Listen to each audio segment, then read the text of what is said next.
Lalu apakah benar surprise pergantian Kapolri sudah diterima oleh anggota Dewan Perwakilan Rakyat (DPR)? Untuk membahasnya kita langsung tergabung meminta konfirmasi dengan Bang Nasir Jamil, anggota Komisi 3 DPR, Komisi Hukum dan juga Politik. Selamat sore Bang Nasir. Assalamualaikum. Sehat selalu.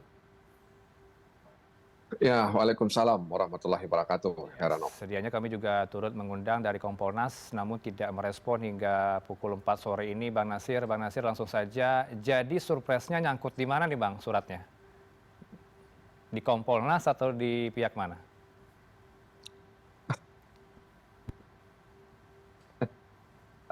Tadi kan sudah jelas menurut saya Ya. penjelasan dari Istana yang disampaikan oleh Setnek dan juga penjelasan dari Pak Supmi Dasko, maksud saya, Wakil Ketua DPR, bahwa belum ada dan belum diterima, karena Oke. belum ada ya tentu belum diterima, terkait dengan rumor surat Presiden soal pergantian Kapolri. Oleh karena itu tentu saja kami di DPR kan menunggu validitas ya terkait dengan pergantian Kapolri tersebut. Dan sudah jelas seperti saya katakan di awal tadi bahwa Istana dan DPR sepakat bahwa belum ada dan belum menerima Oke. terkait dengan surat Presiden tersebut. Ya, kalaupun belum ada, kenapa ada rumor Bang? Tentu ada indikasi ke arah Nah, sana. ya, tentu saja namanya rumor kan sudah biasa di negeri ini, Oke. ya. Jadi isu-isu yang barangkali tidak bisa dipertanggungjawabkan kan cenderung beredar. Hmm. Lagi media sosial begitu masif men-share atau memposting ya berita-berita tersebut. Jadi sebenarnya kami di DPR ya menunggu dan tentu biasanya itu akan dibacakan juga oleh pimpinan DPR atau wakil ketua DPR saat memimpin sidang di paripurna. Oke. Jadi surat-surat masuk itu akan dibacakan. Kalaupun nanti ada surat presiden itu pasti akan dibacakan oleh ketua sidang, apakah ketua DPR atau wakil ketua DPR dalam sidang paripurna Baik. pekan ini atau pekan yang akan datang. Sejauh ini benar tidak Bang Nasir, di internal Polri sendiri ada faksi, ada pihak yang tidak ingin Pak Listio lanjut sebagai Kapolri sampai 2027 nanti pasca demo Saya kemarin? tidak tahu persis ya. Hmm. Ya itu juga rumor juga mungkin ya, Hmm. rumor juga ya bahwa ada faksi, ada pihak yang tidak suka agar terkait dengan Kapolri sekarang bertahan hingga 2027. Saya pikir itu rumor ya, Ya. yang tidak bisa dipertanggungjawabkan juga Hmm. kebenarannya. Oke. Oleh karena itu saya pikir presiden yang punya kewenangan melihat, mencermati, dan kemudian mengambil keputusan terkait dengan posisi Kapolri yang hari ini masih dijabat oleh Jenderal Listio Sigit Prabowo. Ya, kalau teman-teman Komisi 3 melihat suasana kebatinan Pak Prabowo seperti demo lalu, apa nih Bang Nasir yang Anda tangkap? Apakah Pak Prabowo ingin Pak Listio tetap lanjut atau justru mengevaluasi diri? Terlepas dari itu semua, yang pasti Pak Presiden sudah menerima ya tokoh-tokoh bangsa, agamawan, ya. Dan salah satu yang disimpulkan dari pertemuan itu kan keinginan untuk mereform kepolisian Republik Indonesia. Meskipun saya yang sudah lama di Komisi 3 ingin mengatakan bahwa sejak Kapolri dijabat oleh Jenderal Sutanto hingga Jenderal Sigit Prabowo, selalu reformasi itu sudah bergulir dan sedang berlangsung. Oke. Tapi bahwa memang tentu saja tidak mudah mengelola 400 lebih ya anggota kepolisian di seluruh Indonesia. Nah, karena itu memang butuh perhatian khusus dari presiden, baik sebagai kepala pemerintahan maupun kepala negara, untuk memimpin langsung dan melanjutkan reformasi di tubuh kepolisian Baik. Republik Indonesia. Ya, artinya regenerasi di pucuk kepemimpinan Tubuh Polri masih belum dibutuhkan saat ini? Itu kan presiden yang bisa melihatnya, Oke. ya, presiden yang bisa melihatnya. Dan memang kalau kita tadi sudah disampaikan di awal bahwa Pak Sigit hari ini kan sudah hampir 4 tahun menjabat sebagai Kapolri.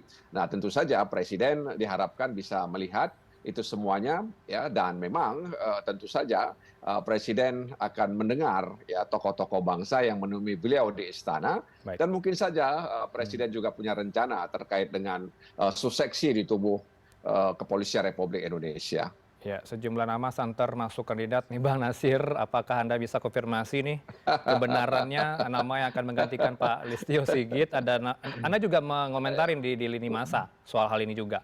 Ada nama Pak Dedi Prasetyo ya, Komjen Dedi Prasetyo Wakapolri, kemudian Pak Kepala BNN ya Pak Suyudi, Aryo Seto, kemudian nama Komjen Pol Wahyu Hadiningrat, termasuk Pak Rudi Darmoko. Ini mana yang paling benar?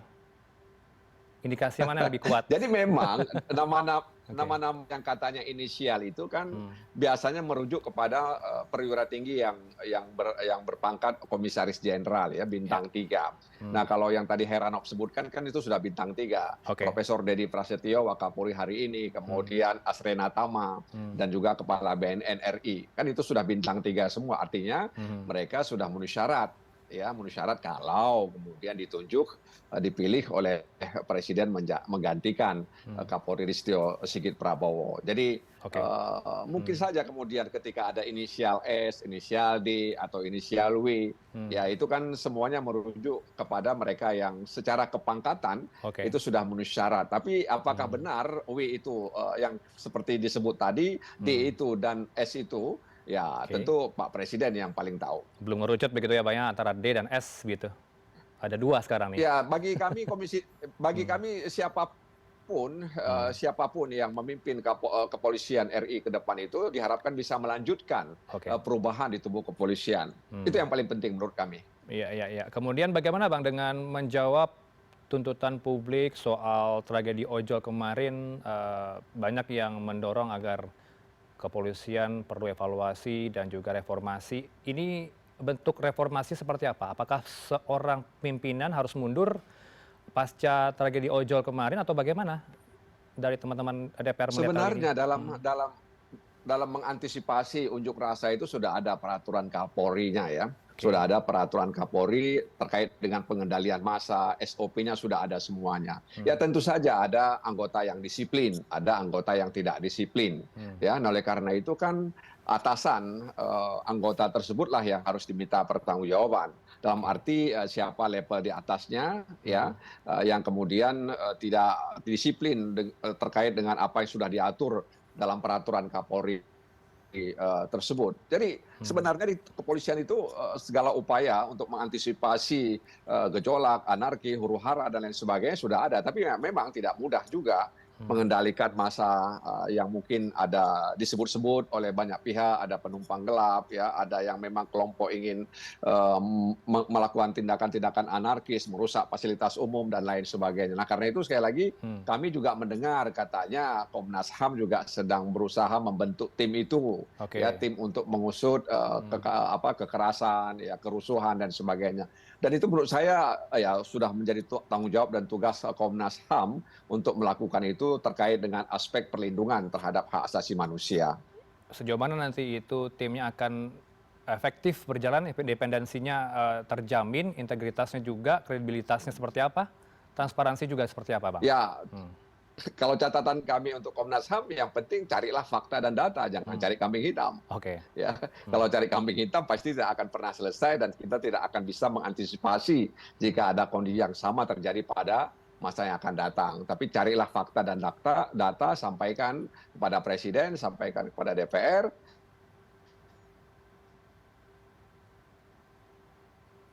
Nampaknya, oke. Sehingga kemudian kita bisa merasa itu yang perlu direvisi atau ada hal-hal lain yang barangkali juga perlu ditingkatkan profesionalisme aparat saat menghadapi pengunjuk rasa.